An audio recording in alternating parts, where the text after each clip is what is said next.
Hi guys! చాలా రోజుల తర్వాత నాకు మా ఆయనకైతే రాగులతో దోస చేసుకొని తినాలనిపించింది. సో, దానికోసం అయితే ప్రిపేర్ చేస్తున్నాను. మీరు కూడా చేసేయండి. 1 కప్ వరకు రాగులు వేసుకొని, హాఫ్ కప్ వరకు మినపగుండ్లు వేసుకోండి.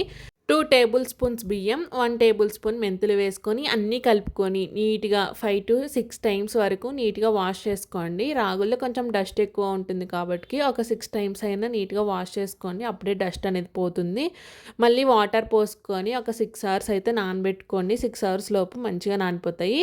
ఇంకా ఇవన్నీ నానిన తర్వాత ఒక మిక్సీ జార్ తీసుకొని అందులోకి వేసుకొని కొద్దిగా వాటర్‌ని పోసుకొని మెత్తగా గ్రైండ్ చేసుకొని ఒక బౌల్‌లోకి వేసుకొని మూత పెట్టుకొని నైట్ అంతా పక్కన పెట్టేయండి. మార్నింగ్ లోపు ఇలా ఫార్మేట్ అవుతుంది. అందులో కావాల్సిన కొంచెం సాల్ట్ వేసుకొని కొద్దిగా వాటర్‌ని కలుపుకొని కన్సిస్టెన్సీ ఇలా ఉండేలా చూసుకోండి. ఇప్పుడు పెనం పెట్టుకొని పెనం హీట్ అయిన తర్వాత కొద్దిగా ఆయిల్ అప్లై చేసి దోసలా వేసుకోండి. చాలా పలుచగా వస్తాయి. అలాగే టేస్టీగా ఉంటాయి. మరి మీరు ఎప్పుడైనా రాగులతో దోస తిన్నారా లేదా? కామెంట్ సెక్షన్‌లో కామెంట్ చేయండి. వీడియో నచ్చితే లైక్ ఇచ్చి ఛానల్‌ని సబ్స్క్రైబ్ చేసుకోండి. బాయ్.